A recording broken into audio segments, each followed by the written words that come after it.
Hi there. Welcome to Discussions with the Fascia Masters. My name is Deanna Hansen. I'm a certified athletic therapist and the founder of Fluid Isometrics and Block Therapy. And I am being joined by my nephew and my partner on this journey, Quinn Castellane, and our very special guest, Florencia Cerruti. I hope I pronounced that properly. It's such a beautiful name. I was introduced to Florencia about, a number of months ago through one of our community members. And I'm going to let Florencia tell the story. So dive in and share your amazing story with us.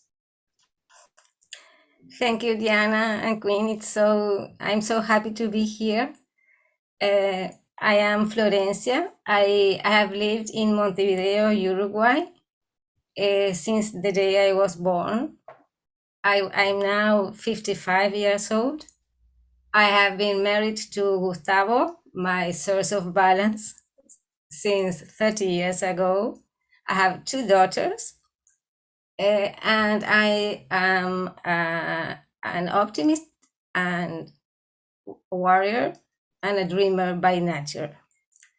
I have a bachelor and a master of science in nutrition, and I was at the peak of my career when I was diagnosed with Parkinson's disease. So I had no choice to reinvent myself as the only way to go on. I don't want to go on without thanking Gary Sharpie, because it's through him that I have the opportunity to be here chatting with you and telling my story and my incredible experiences regarding block therapy. Gary has been one of the good things that Parkinson's brought me, with no doubt. So when I was living what I thought it was a perfect life, and I thought that I had everything under my control when I got my diagnosis, and I hadn't the slightest idea of how on earth I could go on with that diagnosis at that moment of my life. So I took some decisions, and I think that it's correct to say decisions, because I gave them a lot of thinking, and I decided that I was not going to give up, that I was going to research, to take all the opportunities, to see always the half full glass, and to move forward on my life. I discovered that there is always a half full glass where to stand if you set your mind to see it. First year, it was very tough, very, very tough. And after surviving, I say that I was in survival mode during the first year. I began to write just as journaling, just to register my experiences, my thoughts, my reflections, to commit with my decisions. But they were just pages that I wrote for myself. And I spent 5 years writing without daring to tell anybody. I talked to 5 or 10 people at the most about what was happening to me. And I spent 5 years writing in silence about my process and my feelings until I began to share what I have been writing. And people started telling me, Florencia, you have to share what you wrote because it could be a way of helping others. So, after not having spoken to anybody, almost anybody, about what was happening to me, I decided to publish my private, intimate thoughts to who would like to read them. So I decided to publish, and it implied to go to the TV and to speak publicly and openly. And it was such a surprise to see that I could speak, that I could spoke openly in front of a camera about what was happening to me. And I felt relief of doing so because I became aware of the heavy backpack that I was carrying, that was the weight of the taboo. So there was a way of surprises, learnings, discovering a sense of what was happening to me, and it gave me a reason and the what for that I was looking for. Because as I say, asking you the question, why me, doesn't open any door and any pathway. But asking you the question, what for, it's a different situation. And you can live a new life because there's no way to begin a new life if you understand what the disease is representing in your life. So that's how my book, the first book was in Spanish. Diana has the English version, and I say that it's everybody say that it's a special book, and I think that is because it was not a book intended or written to be sold. It was not a book intended to please anybody else than myself. So I wrote my most intimate thoughts. And it's true that it is a book about Parkinson's, but it is a book about life. It is a book about dealing with adversity. It is a book about real life. And people say me, thank you, Florencia, for writing and sharing it, because it has made me think lots of things. People with Parkinson's and people without Parkinson's dealing with adversity or dealing with life-changing situations. And I think that they thank me because the last message that you find in my book is that one of, if Florencia did it, I can do it also. And it is an important message when you are dealing with the shock of adversity. I think that I would have loved that somebody had told me at that moment, life doesn't need to end with your diagnosis. You can begin a new life, but it's up to you to decide with which attitude you will do it. And I just want to share, when I was reading your book, I thank you so much, because I had a perception of what Parkinson's is, and you changed my viewpoint very much through your story and the things that you start to lose and how you have to adapt. And it was so empowering and inspiring. And I was so grateful to have had the opportunity to read it and meet you, and now work with you in a very different way. That it's true, and one of the things that I wanted to do with my book is to socialize what is about Parkinson's disease, going through a diagnosis like that.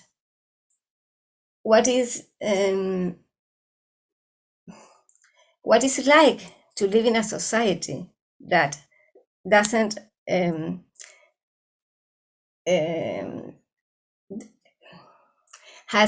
is afraid of talking about it. People were afraid of talking to me, and they didn't tell me that they knew about my disease until I published my book. In my presentation of the book, there were 300 people. And I did all kind of movements to invite the people, to tell them I have Parkinson's, and I wrote a book. And then I realized that 99% of the people that I invited knew about my disease, but they didn't dare to tell me that they knew. And when I asked them why didn't they tell me anything, the answer was out of respect. But they left me alone. And I dedicate a full chapter of my book to explain to the others, to explain others what do a person who is going through an acceptance process need from the others. And this is a chapter that very many people thank me a lot and appreciate, because first, it is very difficult to find those kind of advice coming from the insider. They are normally written by others, but there is so much to tell others. How can they help you? And one of my purposes was to deliver that information so as not to make more difficult what is already very difficult.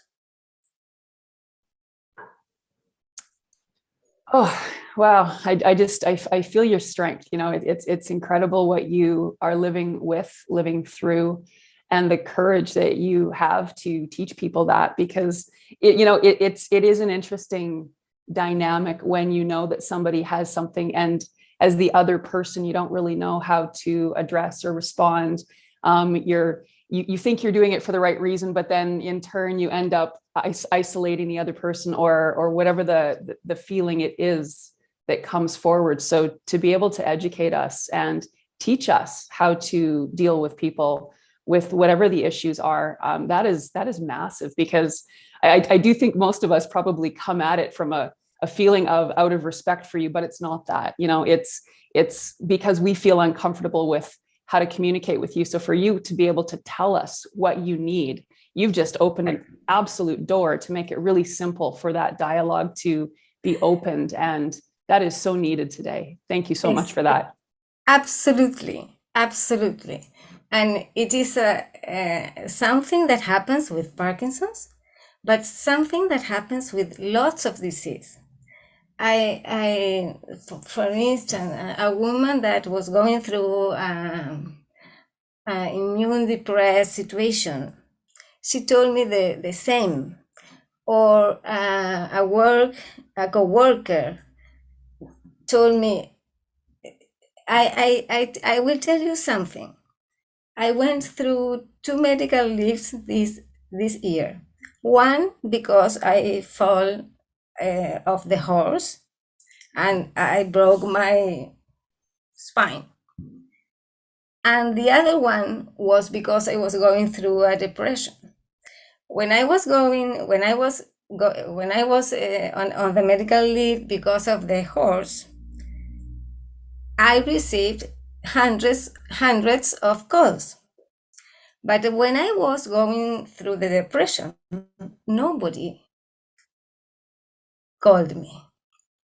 Why is that? Because I think that is because people are afraid of making mistakes and to not find the correct words and to bother you and to get and that you could get annoyed with their comments. And if they are afraid, they think that it's better not to say nothing. So they wouldn't make mistakes. And there are very simple things that you can do. Very simple things that it's very difficult that the other person could get disturbed by your action. I say, for instance, that in those years, nobody used a simple action, that is, send her a WhatsApp message and say, I know what you're going through. I'm here for you. Be strong. I'm here for whenever you need me. It's not invasive. You make the thing clear, because you can. For instance, I went to a meeting and I wouldn't accept a cup of coffee because I didn't know if they knew, and if I need to explain them because I couldn't open the sugar sachet. But if I had known that they knew, it would have been so simple to say, please, can you help me to open the sugar sachet? But if I didn't know, it is very difficult to guess if they know and to anticipate their reactions.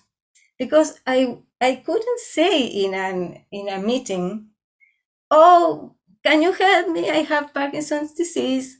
I can't open the sugar sachet. Because some people started to cry. Some people started to tell me, it is impossible that you have Parkinson's disease, see another doctor. Or other people started saying, think of a miracle. And I thought, who I am to deserve a miracle? So there are no neutral reactions. It's not like saying, I have hypertension, I need to eat food without salt. It's not the same. But it can be simpler, more simple, with simple actions. Yeah, we're all such flawed communicators, aren't we? Again, it really comes down to teaching. And I mean, I can see so many times in my past when I didn't approach somebody from the place that they needed me to approach them from. And perhaps it's because of my fear of, I mean, there's so many things that you can wrap your head around, right? And again, to just have the instruction from the person, like, what do you need? Tell me how I can communicate, how I can help you. And just having that openness and being there for that person. And yeah, this whole world, I think we can all use a dose of communication skills from a whole bunch of different perspectives so that we can get on a similar frequency with each other, and we can be there and support each other instead of thinking that we're doing what's right, but we're really harming, or not intentionally most of the time. And I think that you made that clear. It's not an intentional thing. Of course. It's an ignorance, right? Because we haven't lived in that space. So we don't know what to do. And we're trying not to create more distress or more anything negative, but in our avoidance, and I'm good at avoiding, let me share. So in avoidance, I think we isolate, and then we make you feel not heard or not seen, because I mean, it's your reality. So who am I to not say, hey, but again, to have that education. I think how many languages has this been written in? 2. Oh, 2. Okay. Well, there's a lot of people that speak Spanish and English, so I'm sure you've reached many. And not only was it insightful, it was also just a great story. As I was reading it, I was engaged, and I couldn't put the book down. I just wanted to read more and find out more about your process and what was going on with you. So yes, I highly recommend it for everybody. It's a fabulous, fabulous story and education for us all. Thank you, Dana. It is about Parkinson's, but it's not written in the way of a drama. Readers tell me that they always cry, but they always laugh. And nowadays, knowing that, imagine my surprise. I always say that if somebody had told me 8 years ago, when I was in that dark years, that something of what happened after publishing my book was going to happen, I would have tell them, you are crazy, because I can't believe that what you are telling me. Now that people in Vietnam, in India, in Australia are reading my book, my internal and intimate feelings, and they write to me and tell me, thank you, Florencia. And I was surprised that people in Australia feel the same that I was feeling during those years. Can we talk about how you addressed your condition along the way, and then when you were introduced to block therapy, how that impacted you? I knew I knew nothing about Parkinson's disease. I thought that it was a disease of the very old people, and that caused people to tremble. And that is what people normally know about the disease. So when I was 45 years old, I began to feel that I had it was getting difficult for me to brush my teeth, to do this movement. Then I had the same feeling washing my hair, this movement, I couldn't do it. And then when I couldn't write, my writing was impossible to read, I decided to go to the doctor, and then I started to see one doctor and another, because of course the first thought that I was stressed and I was depressed, but nobody thought about Parkinson's. So after the second visit to a second neurologist, I was given the diagnosis. I don't tremble. My main symptom is stiffness, and a lot of symptoms that are related and that are characteristic of Parkinson's disease, like depression, apathy, difficult concentrating, difficult to taking decisions, fatigue, difficult to get sleep. And there are lots of symptoms that people don't know actually about the disease. So my first 3 or 4 years, I was given medication. The treatment is about medication, lots of medication, because every neurologist make a cocktail of different medications to address what do you need. The psychiatrist the same. So I'm taking 90 pills a week. Wow. I hate to do this, but I know that it's the way to go on, and to not to cure the disease, but to alleviate the symptoms. The other part of the treatment is exercise, lots of exercise and lots of kind of exercise. And my doctor was not did not agree to give me levodopa in that moment, because he told me I have to think with you 30 years in advance. So he delayed the start of levodopa, and I had very tough years before taking levodopa, because my stiffness was very intense. I couldn't dress myself. I couldn't cut my foot. I had my daughters cutting my foot. So you can imagine, after being so superwoman, the superwoman that I was, super mom, super wife, superwoman, super worker, I was super everything. I had to drown in humility, no, humbleness, Yeah.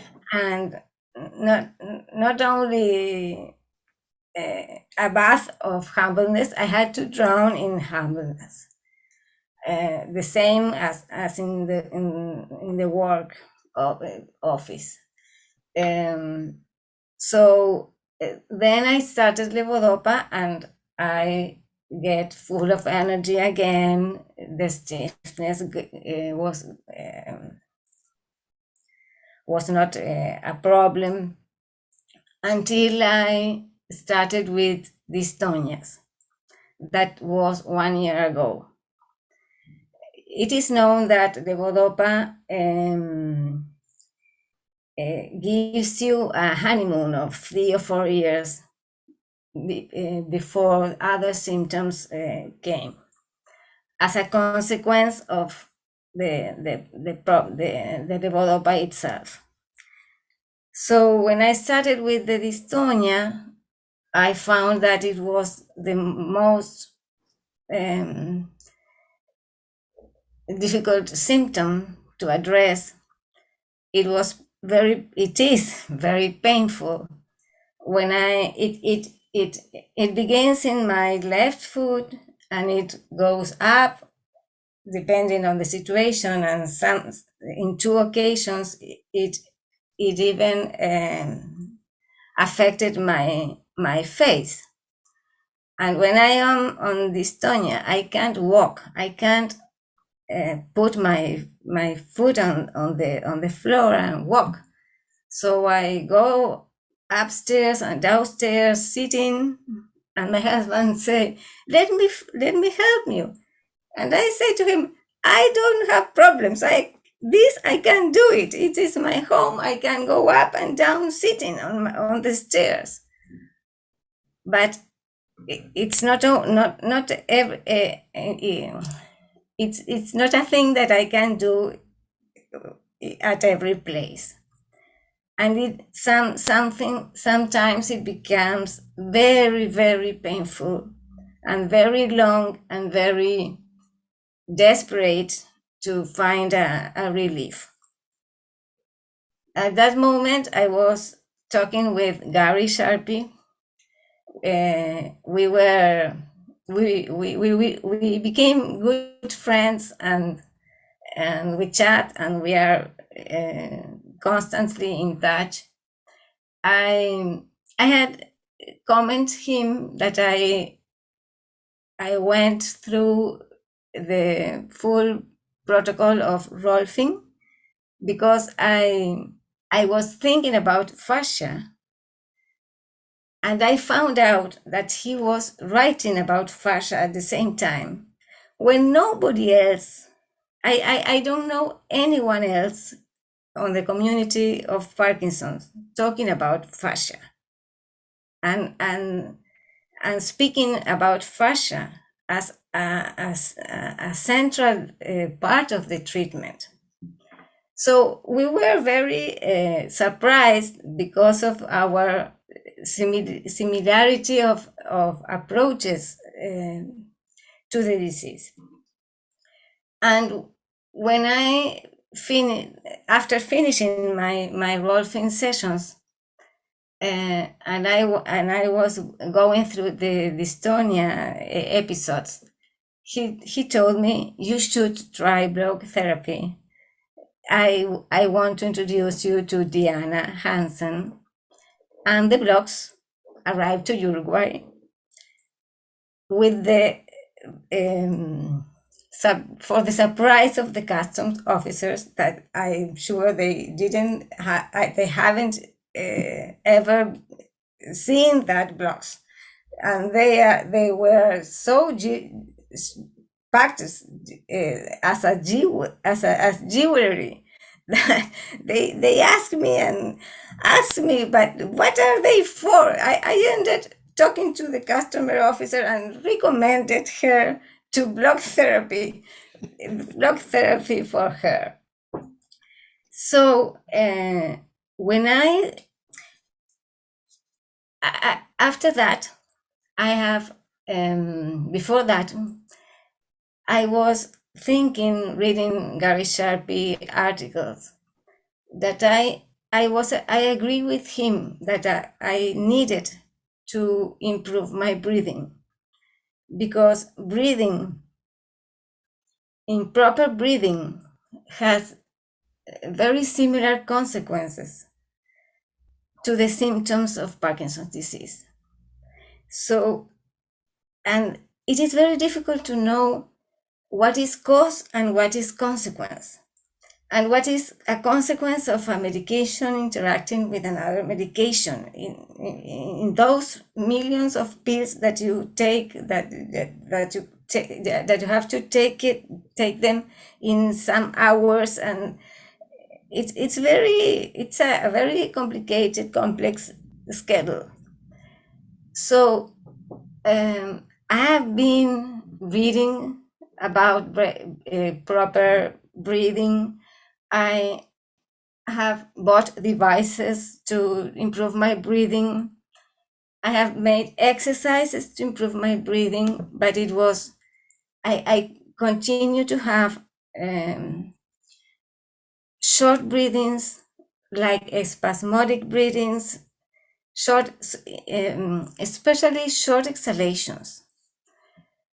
And when I began to block, the first thing that I noticed is that I would say that in a week, I had improved my breathing. I had measured my cycles, and they were at the beginning at 17 cycles per minute, and in a week, they have dropped to 11 cycles per minute. And I didn't feel anymore that spasms that I felt. And another thing that happened is that as soon as I began blocking, I began to eliminate a lot of phlegms, but a lot of phlegms. I think that I never reached that some part of my lungs, and they were stuck there. And of course, improving my breathing came along with a lot of other benefits for my health. So I was really surprised because of the velocity, the speed of the changes. Another thing that I realized is that my body temperature regulation improved. And when my daughters left home, and as my husband snores, we decided to split and to sleep in separate bedrooms. And one day my husband came to my bedroom and said, "I can't believe it. I suffered for 30 years with you, with all your blankets and mattresses, and now you sleep with just a thin blanket. How is this possible?" Another thing that happened to me, well, I had an eye that was very deviated, and I see that is getting in line. I haven't gave it priority in my blocking, but I'm sure that it will get aligned. And well, when I began the 21-day full start, full body, full posture reset, I was absolutely surprised. Because one thing that I didn't mention is that when you have a neurodegenerative disease, the only thing you are expecting is to get worse. And when something goes in the other direction, it's so stimulating. And I say always, perhaps 5% more improvement in your mood, in your apathy, can lead you to be more active, to do more exercise, and the circle goes in another way, because it's like everybody in the community is waiting for others to get worse. So getting to know that something could get better, it's so inspiring and important. So thank you very much for that. And the changes were so incredible, and at the minute I rush after every session to the mirror to say, "Oh, I have collarbones. Oh, I have shoulders. Oh, I see my diaphragm moving." It's like I had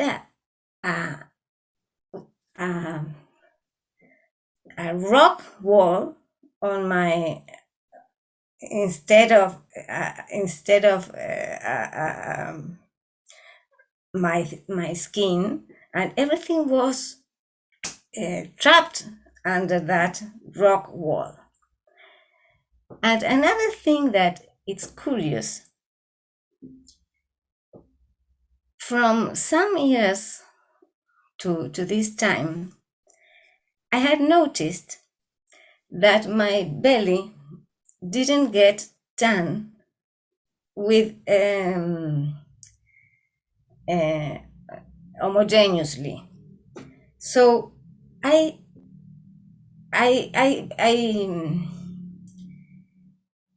remain black as milk on the front, and on the sides I get tanned. And I comment it to Gary, and he told me, interesting, because melanin and dopamine share the same precursors, share pathways, share they are made at the same place. And these last days, I went to the beach walking with a top to see what was happening with that issue. And I discovered that I not longer get my front of my belly white. And I think that this is saying much information that one can imagine, because something it's being or some block, something that was blocked is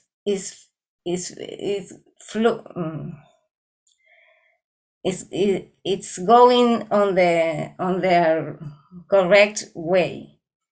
And I would like to know what will happen, what else, what other changes may be coming. Well, I can't wait to hear. I share that in my younger years, I never tanned. I would always fry and peel, go back to white, fry and peel. And in the last number of years, I love being in the sun. I actually do get a nice deep tan. And so my skin has changed immensely over the years from this practice as well.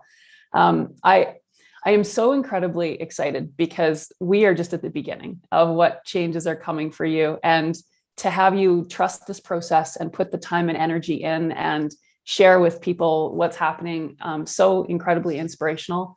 And you brought me to tears because I'm so pleased that this is an offering to give people hope and a path forward to move you from a place that you thought there was no other way except descending. And now you can move forward, and each step of the way you can share with us the changes that you're experiencing and give hope to more people. I'm just so grateful to have met you. Another thing that I wanted to share is that my dystonia episodes have diminished in intensity and in frequency. And every time that I block and I find a place of such pain, I think that it is an opportunity to heal. So for me, pain is equal to hope, because I think that if I can't find pain, and I did find lots of pain on my left side. And one day I was blocking in my bedroom, and my husband came in, and I was with a terrible expression of pain. And my husband said to me, "What is happening?" "Oh, I'm in such pain. What can I do for you? Can I give you a massage on your feet?" No, but I was smiling. But I don't understand. Why are you smiling if you are suffering so much? Because it means that I have an opportunity to heal my dystonias. Because I had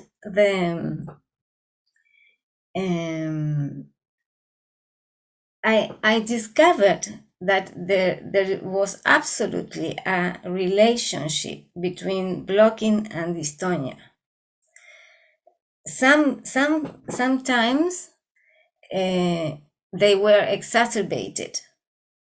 Sometimes they were different. But sometimes I was dystonia free for 3 or 4 days. Imagine that I have been dystonia, I have I have been suffering from dystonia every day for almost a year. For our listeners, can you explain what that is like for you, having dystonia? What does that mean for people that don't know? It's painful, terrible, because you can't anticipate when it will come. So one day I couldn't cross the street, for instance, and it's difficult for others to understand that one minute you are walking and running, and the other minute you can't cross the street. You have fear of driving or going alone to places. You have fear of planning a trip because you don't know when it will occur. And when it does occur, you can't go on with what you were doing. You can't walk. You can't move. So it became my priority. My husband says now, you are doing great despite you have been diagnosed 8 years ago. You just need to solve your dystonias and your sleeping. He made that statement, and he's right. Wow. Quinn, do you have anything to share? I'm just here listening. I'm just kind of blown away. Likewise. It's just really great to hear your story, because there's going to be so many people that can relate to it. And your approach to this is obviously phenomenal. And for you to have written everything down, I think that's like the best thing that you could have done, really, because you're going to be able to share this to the world, to as many people that can get their hands on the book and can listen to this, can listen to you. And you are a warrior. I know you said that earlier, but like, yeah, I just have so much respect for you and for people that are going through this or something similar to what you're going through, because nobody knows if this is ever going to happen to them until it happens to them. And then you just get hit with it. And then you are forced to deal with it. And for you to take the high road and the approach to solve it and not keep getting worse, but finding a solution and sticking with that is very inspiring. And I'm blown away by your story. I need to read your book. I'm going to steal it from Deanna right after. But thank you so much for sharing, because I don't know much about it either. I don't know much about Parkinson's. I don't know much about dystonia other than what you've explained and my own research. But yeah, just keep going, keep going, keep thinking positive, because now that you've kind of gone over that hump of I'm getting worse, now you're starting to reverse that. Now you're bringing in the psychology component as well, and the belief component. Yes, I am getting better, because we talk a lot about that as well, how powerful the mind is.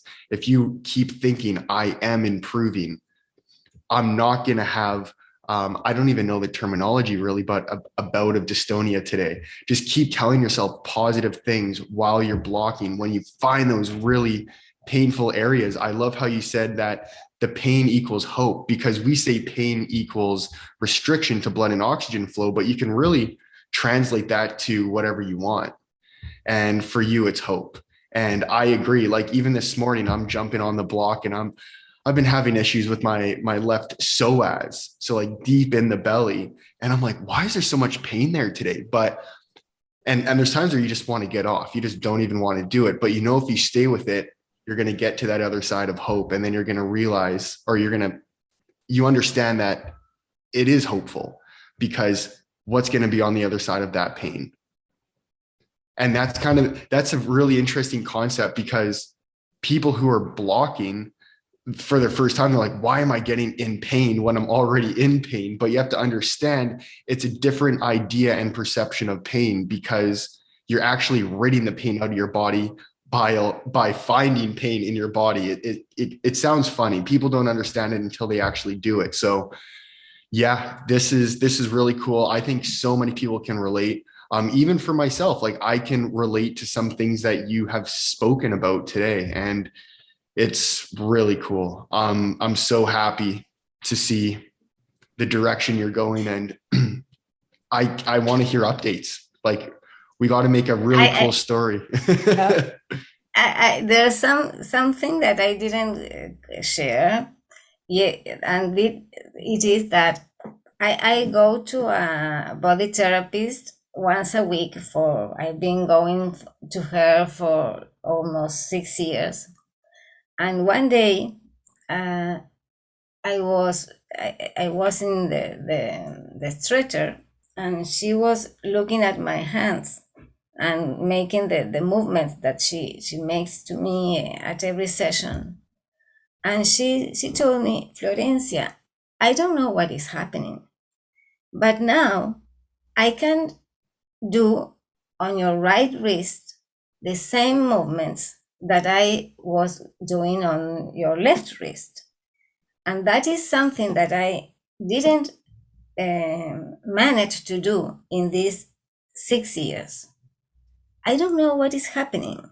She works with me every week, and we have made improvements, but she didn't understand what was happening to me. So when I went to my neurologist, he performed the test that he made at every appointment, and he was surprised because he told me, this is going better. These old tests that I do are better. Your score in UDPR has dropped from 12 points in the motor scale. What have you done? Because it is unusual to get better, and especially because I have been diminishing my medication, because one of my medication I was sure that was was responsible of my extreme anxiety and sort of compulsion actions. And he was expecting to find me worse, because that medication was the first one that I tried, that I took when I was very stiff. And when I took it, it allowed me to begin writing again. So I'm pretty clear that this medication is in me, has a good effect for stiffness. So he was very surprised to find me better. And I'm sure, because this is not something that happens to me every time, because most of the times I don't follow a scientific approach to test what effect has the strategies that I prove. But in this case, I was going through less medication. I was in lockdown, and it was winter, and the club was closed, and I couldn't perform all my activities. I wasn't going to my tango lessons.